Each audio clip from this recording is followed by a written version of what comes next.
جیسا کہ ہمارا یہ رمضان شریف کا مہینہ چل رہا ہے، اور اس رمضان میں ان لوگوں کو مبارکباد دوں گا جو روزے رکھ رہے ہیں.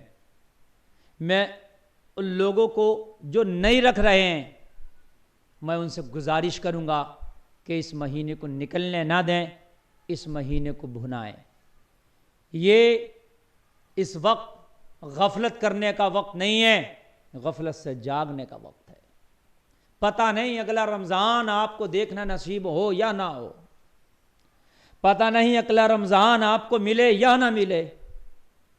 اللہ کا کرم ہے کہ اللہ نے صحت کے ساتھ تجھے یہ رمضان کا مبارک مہینہ دیا ہے. اس مہینے کو بھنا لے، اس مہینے میں جتنا ہو سکے رب کو راضی کر لے. معلوم ہے روزہ اللہ کو اتنا پسند ہے، یہ اتنی پسندیدہ عبادت ہے، اتنی پسندیدہ عبادت. اللہ فرماتا ہے کہ روزہ صرف میرے لیے ہے، الصوم لی، روزہ میرے لیے. اور اللہ فرماتا روزے کی جزا بھی میں خود ہی ہوں. اللہ اللہ، جزا الگ الگ ہے. آپ نے نماز پڑھی قبول ہوئی تو بدلہ جنت ہے، آپ نے حج کیا قبول ہوا تو بدلہ جنت ہے، آپ نے زکوٰۃ دی قبول ہوئی تو بدلہ جنت ہے، آپ نے نیک کام کیے قبول ہوئے تو بدلہ جنت ہے. لیکن اگر آپ نے روزہ رکھا اور قبول ہوا تو رب فرماتا بدلہ میں ہوں. ہائے ہائے ہائے، اس سے زیادہ اور آپ کو کیا چاہیے کہ تیرا رب تجھے مل جا رہا ہے. اپنے دستے قدرت سے اللہ تجھے روزے کی جزا عطا کرے گا. کیا عطا کرے گا؟ وہ اس کی شان کے لائق ہوگی. اے لوگوں، کتنا مبارک مہینہ ہے. اب کچھ لوگ اس میں دکھاوے پر آ جاتے ہیں. اس میں بھی اگر کچھ کر بھی رہے نا عبادت تو دکھاوا بہت چلتا ہے. یعنی روزہ تو ہوگا بھی نہیں ان کا، لیکن ٹوپی لگا کر کے وہ اس طریقے سے گھوم رہے ہوں گے. دکھاوا اچھی بات ہے بھئی، روزہ نہیں رکھ رہا تو روزے کی بے حرمتی بھی نہیں کرنا چاہیے. بہت سے لوگ سامنے دکھا کے کھا پی رہے ہیں، یہ حرام پر حرام کر رہے ہیں، یعنی اپنے گناہ پر لوگوں کو گواہ بنا رہے ہیں. ایک گناہ وہ ہے کہ تو نے گناہ کیا لیکن کوئی گواہ نہیں ہے، اس گناہ کی کیٹیگری ہلکی ہے. ایک گناہ وہ کہ جس پر گواہ بنا لیا، وہ زیادہ ہائی فائی ہو گیا، وہ آسان بخشنے میں نہیں آئے گا، وہ آسان نہیں بخشا جائے گا.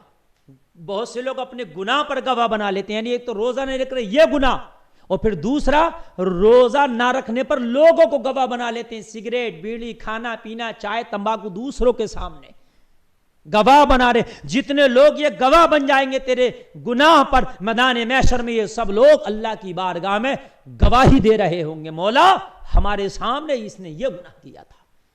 اللہ کے لیے روزہ رکھو. اور کوئی اگر کسی مجبوری کی وجہ سے روزہ نہیں رکھ رہا ہے تو پھر وہ اپنے روزے پہ کسی کو گواہ نہ بنائے، نہ رکھنے پر کسی کو گواہ نہ بنائے. بہت سے لوگوں کا دکھاوا یہ ہے کہ جب روزہ رکھ لیا، شام کا ٹائم ہے تو ان کی افطاریاں ماشاءاللہ بہت اچھی ہوتی ہیں. اگر اللہ نے تجھے دیا تو کوئی بات نہیں، افطاری لمبی کرنا کوئی گناہ نہیں ہے، اچھی بات ہے.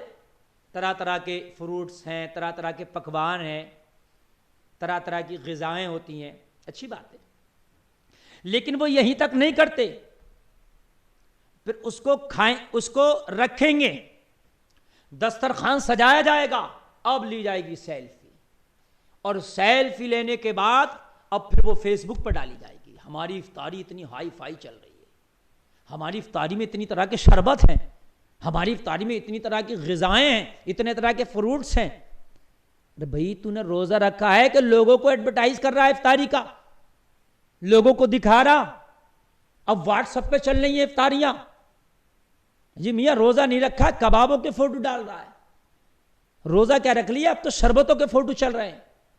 اللہ اللہ، اے مسلمانوں ذرا اس نظریے سے بھی تو تم نے سوچا ہوتا کہ وہ فیس بک، وہ واٹس ایپ، جب آپ کی سب کے پاس جائے گا وہ میسیج، اور کچھ لوگ اسے دیکھیں گے تو کچھ ایسے بھی اللہ کے بندے ہوں گے جو بڑے غریب ہوں گے، جنہوں نے روزہ تو رکھا ہوگا مگر تیرے گھر کی طرح انہیں کھانے میسر نہیں ہوں گے، جنہوں نے رمضان کے مہینے کا روزہ تو رکھا ہوگا، تجھ سے زیادہ محنت بھی کی ہوگی، تجھ سے زیادہ مشقت بھی کی ہوگی، مگر ان پہ گھر پہ اتنے طرح کے فروٹس نہ ہوں گے۔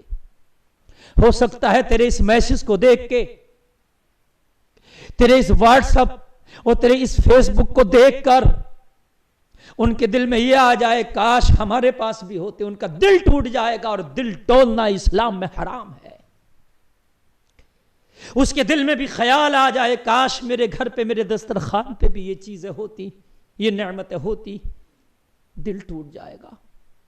تو روزہ رکھ رہا ہے کہ غریبوں کے دل ٹولنے چلا ہے، اور وہ نہ کہیں تو ان کے بچے ضرور ڈیمانڈ کر دیں گے اپنے غریب والدین سے، ان کے بچے ضرور ضد کر بیٹھیں گے ہماری بھی افطاری میں یہی چیزیں ہونا چاہیے۔ کہاں سے لائے گا وہ غریب باپ؟ کہاں سے انتظام کرے گی وہ غریب ماں؟ کیا کریں گے وہ غریب؟ کیسے اپنے بچوں کو سمجھائیں گے؟ کیسے اپنے بچوں کو دلاسا دیں گے؟ اگر کوئی اچھا کام کر رہا ہے تو دکھانے کے لیے نہ ہو، اگر دکھانے کے لیے ہے تو حرام ہے۔ آپ نے افطاری میں لمبا کیا کھانا، طرح طرح کی چیزیں بنائی، ناجائز نہیں، لیکن ہاں اگر تو نے واٹس ایپ پر ڈال دیا، یہ صرف دکھانا مقصد ہوتا ہے، فیس بک پر تو نے سیلفی لے کے ڈالی، صرف دکھانا مقصد ہے، یہ حرام ہے، یہ جائز نہیں، یہ حرام ہے، اس لیے کہ تو دکھانا مقصد ہے کہ دیکھو میری افطاری یہ ہے۔ بچیں اس چیز سے، دکھاوا اللہ کو پسند نہیں ہے، دکھاوا اسلام میں نہیں ہے، بچو دکھاوے سے۔ ادعوا ربکم تضرعا وخفیہ، مانگو اپنے رب سے چھپ کر مانگو، تو جانے تیرا رب جانے۔ جب افطار کا وقت قریب آئے نا اور تیری دسترخوان سجی ہو تو اس وقت سیلفی لینے کا وقت نہیں ہوتا میرے پیارے، اس وقت فیس بک پر ڈالنے کا وقت نہیں ہوتا، وہ دعاؤں کی قبولیت کا وقت ہوتا ہے۔ اس وقت میں اگر کچھ کرنا ہے تو اپنے ننھے منھے بچوں کو لے کے اپنے دسترخوان پہ بیٹھ جا، پھر اپنی رب کی بارگاہ میں ہاتھ اٹھا کے دعائیں کر۔ وہ وقت دعاؤں کی قبولیت کا وقت ہے۔ ایک تو روزے کی آخر ہوتی ہے، اس وقت روزہ جو ہے آخر ہونے والا ہوتا ہے اور سورج غروب ہونے والا ہوتا ہے، تیرے سامنے کھانے رکھے ہیں، پھر تو اپنی رب کی بارگاہ میں گڑ گڑا کے دعائیں کرتا ہے، رب کی رحمت کو جوش آتا ہے، کتنا بھوکا ہے، کتنا پیاسا ہے، اس کے سامنے میری کتنی نعمتیں رکھی ہیں لیکن ابھی نعمتوں کو نہیں کھا رہا ہے، صرف میری وجہ سے۔ کتنے شربت رکھے ہیں نہیں پی رہا ہے، صرف میری وجہ سے۔ اگر اب بھی سے کوئی چاہت ہے تو ان کھانوں کی نہیں ہے، اگر چاہت ہے تو میری رضا کی چاہت ہے۔ پھر تیرا رب تجھ سے کیسے راضی نہ ہوگا؟ پھر تیرا رب تجھے کیسے نہ بخش دے گا؟ لوگوں اس وقت سیلفیوں میں نہ پڑا کرو، خدا کے لیے میں آپ کی بارگاہ میں التجا کر رہا ہوں، روزے کا جب آخر وقت ہوا کرے تو 5-10 منٹ دسترخوان پہ بیٹھ کے اپنے رب کی حضور ہاتھ اٹھا کے دعا کیا کرو، بلکہ سب گھر کے لوگ اکٹھا ہو جایا کریں، چھوٹے چھوٹے بچوں کو بھی بٹھا لیں وہاں پر، اور اکٹھا ہو کر بیٹھ کر اب دعا کریں۔ اور اگر کوئی دعا کہلوانے والا ہو تو ایک دعا کہے، سب اس کی دعاؤں پر آمین کہیں، یہ زیادہ بہتر ہے۔ کوئی پڑھا لکھا شخص ہے تو دعا کرانے کا انداز ہے تو دعا اس انداز سے کہی جائے کہ وہ سب لوگ آمین کہیں، یہ طریقہ بہتر ہے۔ خدا را اس طریقے سے نمائش نہ کرو۔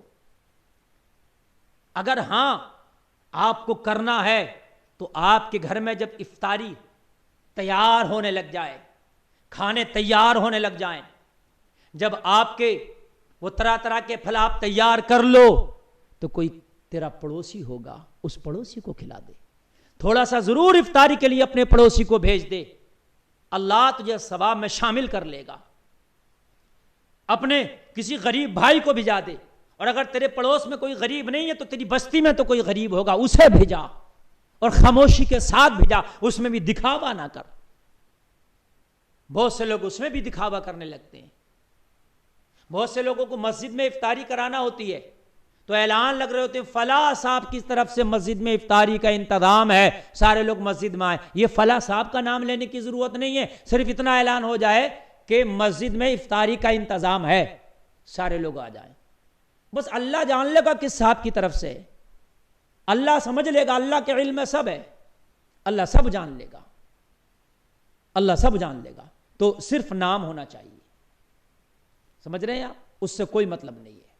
اور دوسری چیز یہ ہے کہ اگر کسی کو رمضان میں مدد بھی کرنا ہے نا تو اس کا دکھاوا نہ کیا جائے, اس سے بھی رکا جائے, اس سے بھی اپنے آپ کو روکا جائے.